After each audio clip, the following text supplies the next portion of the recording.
I'm Shane Phillips, the Chief Executive Officer of the Phillips Group. We're a management consultancy focusing in HR consulting, and I'm here at the largest HR convention in the GCC, the HR Summit and Expo, and I'm here with Mr. Robert Mosley, who is number 477 on the top 500 global gurus list. He's the former SVP of HR for Emirates Airlines, which was the top job in HR, and he's also known as Mr. Compensation. Robert, how you doing, Shane? It's great to chat with you today. You too.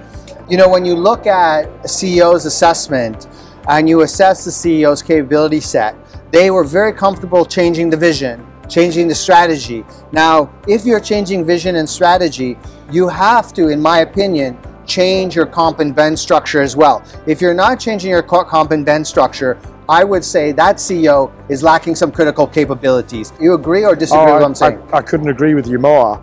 If you want to change your strategy and change what you're doing, or keep the strategy and do better and achieve better results, the only way you're going to do it is through your people. And why do people work? Money. We don't work for fun. We don't work for the pleasure. People work for money. And if what you're paying the people isn't aligning them to what you want the business to achieve, then you're saying one thing and doing another.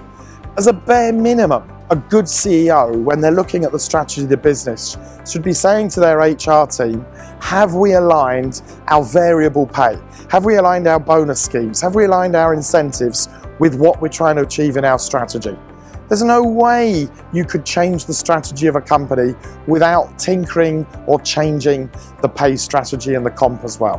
One of the other things I look for when we're assessing a CEO is I always ask them, what were some of the times where you made adjustments to your comp and ben structure and it went horribly wrong? Because it is very easy to incentivize the wrong behaviors. Absolutely. Do you think that's a red flag? I'd be more concerned about a CEO that wasn't at least willing to try. I'd actually quite like to hear of a CEO that tried something, it didn't work, they realized it didn't work, and then they tried something new. Sales incentives for your sales force. For every 3 schemes that companies input, only 1 is going to survive more than 2 years.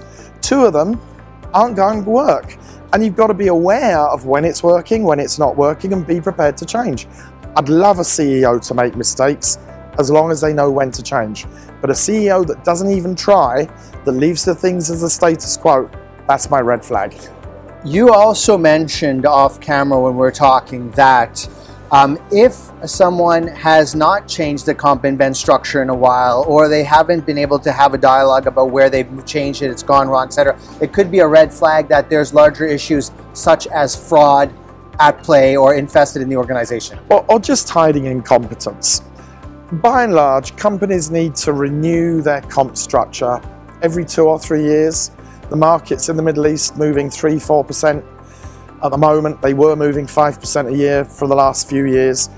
If you haven't changed your structure for 2, 3, 4 years, if your pay structure today is the same as it was, let's say, in 2014, you're at least 10% behind the market. And it's only going to get worse next year with VAT coming in and costs going up. You've got to change your structure every 2 or 3 years. And if your HR team is saying everything's fine, it's not. There's always anomalies within a company.